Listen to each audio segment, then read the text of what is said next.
শ্রেণীর অঙ্ক ক্লাসে তোমাদের সবাইকে স্বাগত। আজকে আমরা করব 10 নম্বর চ্যাপ্টার আসন্ন মান। তোমাদের বইয়ের 129 পৃষ্ঠা থেকে এই চ্যাপ্টারটা শুরু হয়েছে। আসন্ন মান 129 পেজ, সপ্তম শ্রেণী, 10 নম্বর অধ্যায়। প্রথমে যেটা আলোচনা করব সেটা হচ্ছে আসন্ন মান বলতে কি বোঝায়। আসন্ন কথাটার মানে কি? আসন্ন কথাটার মানে হচ্ছে প্রায় কাছাকাছি, প্রায় এসে গেছে, এরকম। যেমন বর্ষা আসন্ন, তাহলে বৃষ্টি খুব নিকটবর্তী, এরকম হচ্ছে আসন্ন কথাটির মানে। প্রথম যে মানেটার দিকে আমরা নজর রাখবো সেটা হচ্ছে আসন্ন মানে হচ্ছে কাছাকাছি। একটা উদাহরণ দিই, যেমন 10, 20, 30, 40, 50, 60 এরকম কতগুলো নম্বর আছে। বলা হলো যে 10-এর গুণিতকে প্রকাশ করতে হবে, কিন্তু প্রকৃত নম্বর হচ্ছে 32। আমাকে তখন দেখতে হবে যে 32 নম্বরটা কোথায় পড়ছে, তার আগের নম্বর কত, পরের নম্বর কত।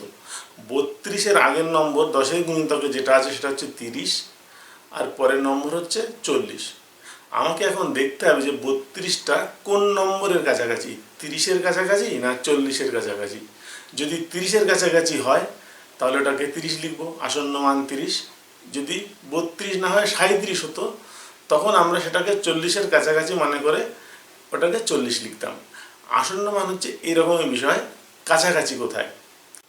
মোটামুটিভাবে পূর্ণ সংখ্যার ক্ষেত্রে আসন্ন মান হিসাব নিকাশ করা হয় পরের সংখ্যার ক্ষেত্রে বা আগের সংখ্যার ক্ষেত্রে। অর্থাৎ এখানে 1, সেই 1-এর কাছাকাছি কোথায়। আমরা 1-কে ডেসিমাল সিস্টেমে আনলে 10 ভাগে ভাগ করতে পারি, 0.1, 0.2, 0.3, 0.5, 0.7, 0.9 এরকম করে।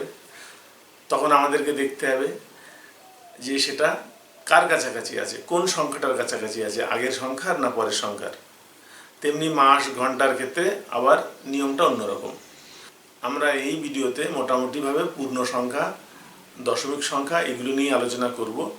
চলো তাহলে খাতায় কলমে আমরা বিষয়টা দেখে নিই। আসন্ন মানের আলোচনায় আমরা প্রথমে দশমিক সংখ্যাকে বেছে নিই। দশমিক সংখ্যা বা ডেসিমেল নাম্বার। দশমিক সংখ্যা বলতে কোনগুলোকে বোঝায়? 1, 2, 3, 4 ইত্যাদি ইত্যাদিকে বোঝায়। কেন এগুলোকে দশমিক সংখ্যা বলা হয়?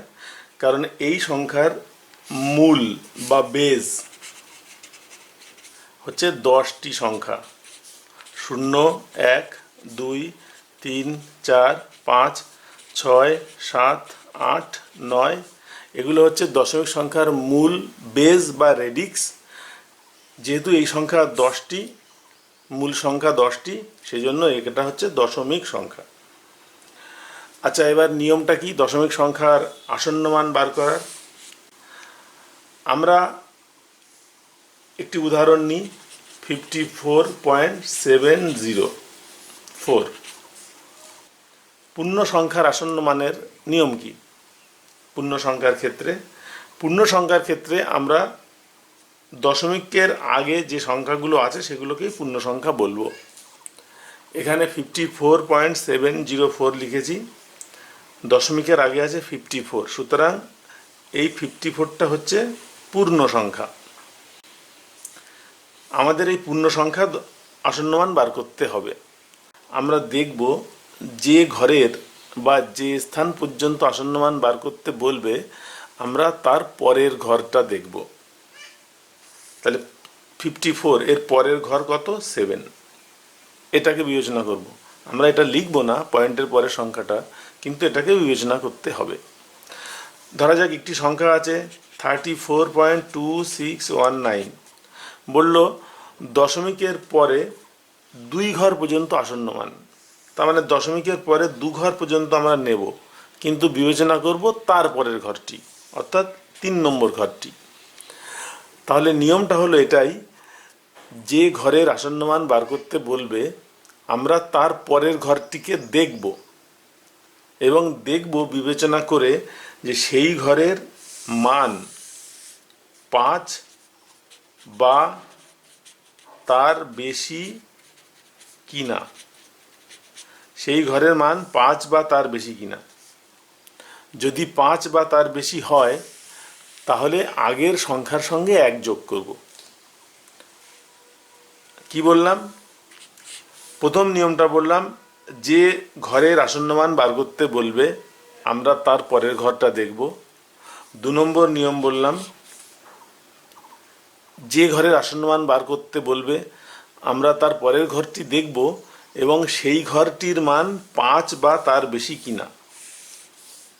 3 নম্বর নিয়ম হচ্ছে বা ধাপ হচ্ছে, যদি সেই ঘরের সংখ্যাটি 5 বা তার বেশি হয়, 5 বা তার বেশি হয় তাহলে আগের সংখ্যার সঙ্গে 1 যোগ করব। আর যদি কম হয় তাহলে কিছুই যোগ করব না। আমি যে উদাহরণটা একটু আগে লিখেছি 54.704, এটাকে যদি পূর্ণ সংখ্যার আসন্ন মানে প্রকাশ করতে হয় তাহলে পূর্ণ সংখ্যা হচ্ছে এই পর্যন্ত। আমরা তার পরের ঘরটি দেখব, অর্থাৎ এই ঘরটি দেখব। এই ঘরের মান কত? 7। তাহলে 7 এটা 5-এর বেশি আছে, তাহলে আগেরটার সঙ্গে 1 যোগ হবে আর বাকিটা উঠে যাবে। তাহলে এটা কত আছে? 54। কত হবে? 54 + 1 মানে 55। আচ্ছা, আমি বললাম এখানে 5 বা তার বেশি কিনা। এই 5টা কোথার থেকে এলো? এই 5টা এলো, আমি যে পূর্ণ সংখ্যা ব্যবহার করছি, যেমন ধরা যাক 52 আর পরের সংখ্যাটা হচ্ছে 53। তাহলে ডিফারেন্স কত? ডিফারেন্স মানে বিয়োগফল, বিয়োগফল হচ্ছে 1, বিয়োগফল 1। এই 1কে 2 দিয়ে ভাগ করব, তাহলে হবে 0.5। এই যে 0.5, এটা তার মানে বোঝা গেল যে এই 5 বা তার বেশি দেখব, 5 কোথার থেকে এলো। তাহলে এইখানে যে উদাহরণটি লিখলাম, আমি আরেকটি উদাহরণ লিখি 35.62। দশমিকের পরে কত সংখ্যা আছে? 6। আমাকে পূর্ণ সংখ্যার আসন্ন মানে প্রকাশ করতে হবে। তাহলে পূর্ণ সংখ্যা হচ্ছে এই পর্যন্ত। আমরা সাধারণ কি করব, এখানে একটা দাগ দিয়ে দেবো বড় করে। তাহলে তার পরের ঘরটাকে আমরা দেখব। পরের ঘরটা হচ্ছে 6, 5-এর বেশি, তাহলে আগেরটার সাথে 1 যোগ হবে। এখানে কত আছে? 35, তার সাথে 1 যোগ করলে কত হবে? 36। আর পরেরগুলো থাকবে না, উঠে যাবে। যদি কম হয় তাহলে উঠে যাবে। কম হয় মানে কেমন? 32.12। তাহলে পূর্ণ সংখ্যা হচ্ছে 32, এই পর্যন্ত। পরের সংখ্যাটি কত?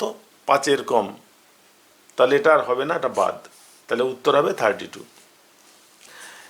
একটি অঙ্ক আছে 1.214287 একটা বড় দশমিক সংখ্যা লিখেছি। এটাকে পূর্ণ সংখ্যা কত? পূর্ণ সংখ্যা 1। পূর্ণ সংখ্যার আসন্ন মানে প্রকাশ করলে কত হবে? তাহলে পয়েন্টের পরের ঘরটা দেখব। পয়েন্টের পরের ঘর আছে 2, 5-এর কম, বাদ। তাহলে পূর্ণ সংখ্যার আসন্ন মানও হচ্ছে 1। পয়েন্টের পরে 1 ঘর আমরা নেব, এই পর্যন্ত নেব। তাহলে কি হবে? আমরা দ্বিতীয় ঘর দেখব। দ্বিতীয় ঘর কত আছে? 1, 5-এর কম, তাহলে হবে না, বাদ। তাহলে এটাকে পয়েন্টের পরে 1 দশমিক স্থান পর্যন্ত আসন্ন মান করলে হবে 1.2। পয়েন্টের পরে যদি 2 ঘর নিই, অর্থাৎ 2 দশমিক স্থান পর্যন্ত আসন্ন মান বার করতে হয়, তাহলে কি লিখব? পয়েন্টের পরে 2 ঘর নেব। তাহলে তৃতীয় ঘর কত আছে? 4, 5-এর কম, তাহলে ঠিকই আছে, বাদ যাবে। তাহলে 1.21। যদি 3 দশমিক স্থান পর্যন্ত আসন্ন মান নিই তাহলে কি হবে? পয়েন্টের পরে 3 ঘর নিতে হবে। আমরা চতুর্থ ঘর দেখব। চতুর্থ ঘর কত আছে? 2, 5-এর বেশি না কম? কম, তাহলে বাদ। তাহলে এটা হবে 1.214। আমরা যদি 4 দশমিক স্থান পর্যন্ত আসন্ন মান নিই, অর্থাৎ পয়েন্টের পরে 4টি ঘর নিই, তাহলে কি হবে? পয়েন্টের পরে 4টি ঘর অবধি নেব। তাহলে পঞ্চম ঘর কত? 8, 5-এর বেশি আছে? হ্যাঁ আছে। তাহলে আগের সংখ্যার সঙ্গে 1 যোগ। কোন আগের সংখ্যা? যে সংখ্যাটা আমরা বিবেচনা করছি তার আগের সংখ্যা। তাহলে চতুর্থ ঘর পর্যন্ত নিতে হবে। পঞ্চম ঘরে আছে 8, তাহলে 8-এর আগের ঘরের সঙ্গে 1 যোগ হবে। তাহলে এটা হবে 1.214, 2 আছে, এটা হবে 3, 1 যোগ হয়ে গেল। এটা হচ্ছে আসন্ন মানের নিয়ম দশমিক সংখ্যার ক্ষেত্রে।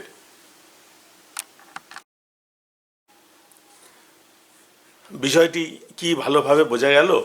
যদি বোঝা যায় ভালো, যদি না বোঝা যায় তাহলে তোমরা পেজ নাম্বার 133 দেখো, কোশ্চেন নাম্বার 5। একটা টেবিল আছে, টেবিলে শূন্যস্থানগুলো পূরণ করতে হবে।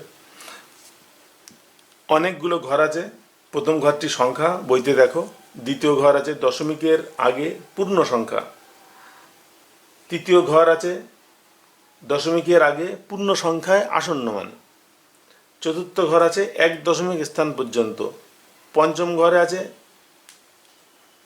চতুর্থ ঘরে আছে এক দশমিক স্থান পর্যন্ত প্রকৃত মান, পরের ঘরে আছে এক দশমিক স্থান পর্যন্ত আসন্ন মান। আমরা এই চারটি দেখে দেখে করব, তোমরা বইটা দেখো, আমি এখানে লিখে বুঝিয়ে দিচ্ছি।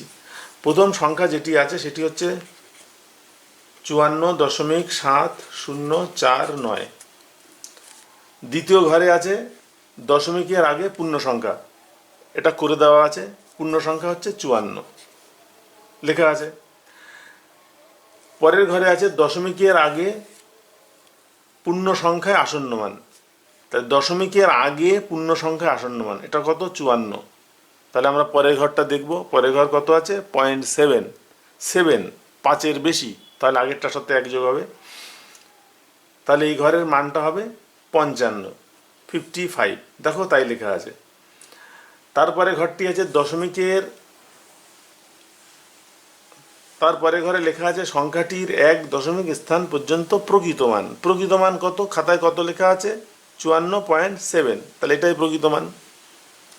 তারপরে ঘরে আছে আসন্ন মান, এক দশমিক স্থান পর্যন্ত আসন্ন মান, তাহলে এক দশমিক স্থান পর্যন্ত তো পেলাম। পরের ঘরটা কত? 0, 5-এর কম না বেশি? কম, তাহলে বাদ। তাহলে এক দশমিক স্থান পর্যন্ত আসন্ন মানে হবে 54.7। এইভাবে ওটা করা আছে। আমি পরের উদাহরণটা করি, 35.6268। এই অঙ্কটা থেকে আমরা কি কি তথ্য পাচ্ছি? দশমিকের আগে পূর্ণ সংখ্যা কত? 35, তাহলে পূর্ণ সংখ্যা 35। 2 নম্বর ঘরে আছে দশমিকের আগে পূর্ণ সংখ্যায় আসন্ন মান, তাহলে 35 পূর্ণ সংখ্যা। পূর্ণ সংখ্যা আসন্ন মান করতে গেলে পরের ঘরটা দেখব, পরের ঘরটা কত? 6, 5-এর বেশি আছে, হ্যাঁ আছে, তাহলে আগেরটার সাথে এক যোগ, আর এখানে কিছু হবে না, তাহলে পূর্ণ সংখ্যার আসন্ন মানে করলে হবে 36। এরপরে আছে সংখ্যাটির এক দশমিক স্থান পর্যন্ত প্রকৃত মান। এক দশমিক স্থান পর্যন্ত প্রকৃত মান যা লেখা আছে দেখে দেখে লিখে দিতে হবে, 35.6। তারপরে ঘর আছে সংখ্যাটির এক দশমিক স্থান পর্যন্ত আসন্ন মান, তাহলে এক দশমিক স্থান পর্যন্ত আসন্ন মান, এই কথাটা মানে হচ্ছে দশমিকের পরে এক ঘর অবধি লিখতে হবে। আমরা দ্বিতীয় ঘর দেখব দশমিকের পরে। দ্বিতীয় ঘর আছে 2, 5-এর কম, তাহলে কম থাকলে ঠিকই আছে, কিছুই হবে না, উঠে যাবে। তাহলে এক দশমিক স্থান পর্যন্ত আসন্ন মানে হবে 35.6। এরপর আছে দশমিকের পরে বা 2 দশমিক স্থান পর্যন্ত আসন্ন মান। এর পরের ঘরে আছে 2 দশমিক স্থান পর্যন্ত প্রকৃত মান। প্রকৃত মান আমরা এখান থেকে দেখে দেখে লিখব 35.62 প্রকৃত মান। এরপরে ঘর হচ্ছে আসন্ন মান, তাহলে দশমিকের পরে 2 ঘর লিখতে হবে। আমরা তৃতীয় ঘর দেখব, তৃতীয় ঘর কত? 6, 5-এর বেশি, তাহলে আগেরটার সঙ্গে এক যোগ, এখানে 2-এর জায়গায় 3 হবে, তাহলে কি হবে? 35.63। এরপর আছে 3 দশমিক স্থান পর্যন্ত প্রকৃত মান। প্রকৃত মান যা লেখা আছে দেখে দেখে লিখব। 3 দশমিক স্থান পর্যন্ত প্রকৃত মান হচ্ছে 35.626 প্রকৃত মান যা লেখা আছে তাই। 3 দশমিক স্থান পর্যন্ত আসন্ন মান, আসন্ন মান করলে কি হবে? দশমিকের পরে 3 ঘর লিখতে হবে, চতুর্থ ঘর দেখব। চতুর্থ ঘর কত আছে? 8, 5-এর বেশি, তাহলে আগেরটার সাথে এক যোগ, তাহলে 3 দশমিক স্থান পর্যন্ত আসন্ন মান করলে হবে 35.627। আরেকটি উদাহরণ নিই, তোমরা নিজেরাই পারবে, বেশি করতে হবে না।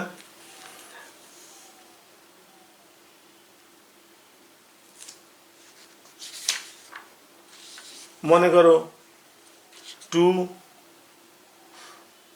1.428712 একটা কাল্পনিক উদাহরণ নিলাম, মনের থেকে, বইতে খুঁজে পাবে না।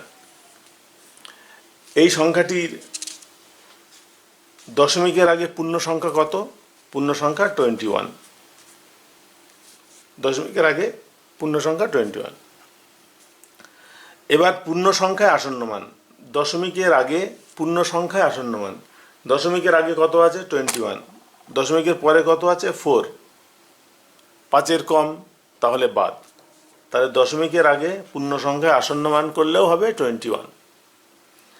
এরপর আছে সংখ্যাটির 1 দশমিক স্থান পর্যন্ত প্রকৃত মান। তাহলে দশমিকের পর 1 ঘর অবধি লিখতে হবে, যা লেখা আছে দেখে দেখে, প্রকৃত মান যেহেতু 21.4। এরপরে আছে সংখ্যাটির 1 দশমিক স্থান পর্যন্ত আসন্ন মান। আসন্ন মান 1 দশমিক স্থান পর্যন্ত আমরা পরের ঘরটি দেখব, দ্বিতীয় ঘর দেখব। দ্বিতীয় ঘর কত আছে? 2। 5-এর কম, তাহলে বাদ। তাহলে 1 দশমিক স্থান পর্যন্ত আসন্ন মানেও হবে 21.4। এরপরে আছে সংখ্যাটির 2 দশমিক স্থান পর্যন্ত প্রকৃত মান। প্রকৃত মান যা লেখা আছে দেখে দেখে লিখব, 21.42। এরপরে করতে হবে সংখ্যাটির 2 দশমিক স্থান পর্যন্ত আসন্ন মান। তাহলে দশমিকের পরে 2 ঘর অবধি লিখব। তৃতীয় ঘর দেখব কত? তৃতীয় ঘর আছে 8। 5-এর বেশি, তাহলে আগেরটার সাথে 1 যোগ, তাহলে 21.843। যেহেতু 8 5-এর বেশি, সেই জন্য আগের ঘরের সাথে 1 যোগ। এরপরে ঘরে আছে দশমিকের পরে তৃতীয় ঘর, সংখ্যাটির 3 দশমিক স্থান পর্যন্ত প্রকৃত মান। প্রকৃত মান কি আছে? 21.428। এরপর আছে 3 দশমিক স্থান পর্যন্ত আসন্ন মান। তাহলে চতুর্থ ঘর কত? 7। চতুর্থ ঘর 7, 5-এর বেশি, তাহলে আগের ঘরের সাথে 1 যোগ হবে, 8-এর জায়গায় 9 হবে। কি লিখব? 21.429। এইভাবে আমরা 133 পেজে যে ছকটা আছে সেই ছকটা পূরণ করব। এটাই বাড়ির কাজ। আজকের ভিডিও তাহলে এখানে শেষ করছি। পরের ভিডিওতে আবার দেখা হবে। নমস্কার।